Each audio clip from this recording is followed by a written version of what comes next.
Sveiki ir vėl, taigi pamokėlė bus kaip padaryti portų savo serveriui. Ta prasme, jeigu turite routerį ir jums neina pakurti serverių, nes tenais neprisijungia, bet jūs žinote, kad konkrečiai yra jūsų IP išorinis. Taigi, einame į Google.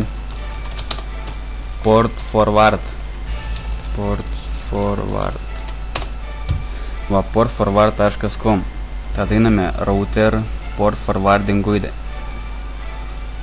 Susiraskime, pas mane yra D-Link 100, tai va D-Link, dabar 100, kur čia tas 100, arba stavo, ne tas, dir 100, CF default guide, tarkime, galime ir vat, dabar mums parodė, kaip mums reikėtų daryti, kur mums reikėtų eiti, taigi, mums reikia eiti pagal savo IP adresą. Routerį yra defaultas, tai yra 192.168.0.1.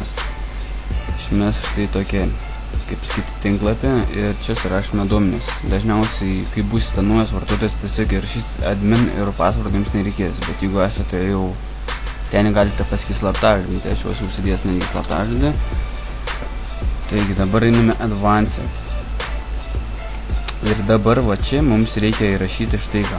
Einame, čia va kaip yra 24 advanced port forwarding rules. Neimas, tai va tarkime CS server ir pas mane yra, matote, IP adresas. IP adresas tai yra ne mano IP, o yra tasai. Kai jungite serverį, jums, kaip pasakyti, būna ten tas IP, tu aš jums parodysiu. Turėtų, dabar aš negaliu dabar parodyti, kai jungite serverį, tiesiog būna rodo, kad tenais arba tiesiog Counter Strike to jungsiu, gal nebus juodas jums ekranas, tai tuoj pamatysite.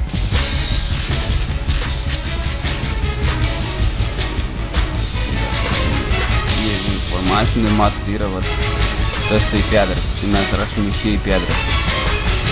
Jungime lauką, jau nebereikalingas mums yra. Šitas yra IP adresas, o čia yra portas. Portas tai yra, kaip suprantate, žaidimo serverio portas, tai dažniausiai būna 27015 arba ateinu toliau 27016 ir taip toliau. Su mane matot, yra 2715, 216, bet IP adresai yra vienodi, tai yra pavadinimas server ir server 2. Taip, viską čia surašome, įspaudžiame save. Galite, kai tą padarėte, arba restartuoti kompiuterį, arba tiesiog savo routerį restartuoti ir jums jau turėtų viskas veikti. Bet jums, jeigu būsite jau jungę tą serverį, jūs turėsite tiesiog išjungti serverį ir vėl pabandyti įjungti, netgi gal jau tada padės jums ir serveris veiks. Taigi, viso gero, pamoka buvo skirta tiems, kurie nori susikurti serverį ant savo kompiuterio. Nebūtinai Counter Strike, čia ir tinka ta pamoka, kai pavyzdžiui, aš bandžiau Lineage atidaryti, sukurti serverį, tai man irgi to pačio reikėjo portą surašyti ir serverio IP adresą ir viskas veikia, o kol to nebuvau padaręs, tai man nepasileido serveris, taigi viso gero.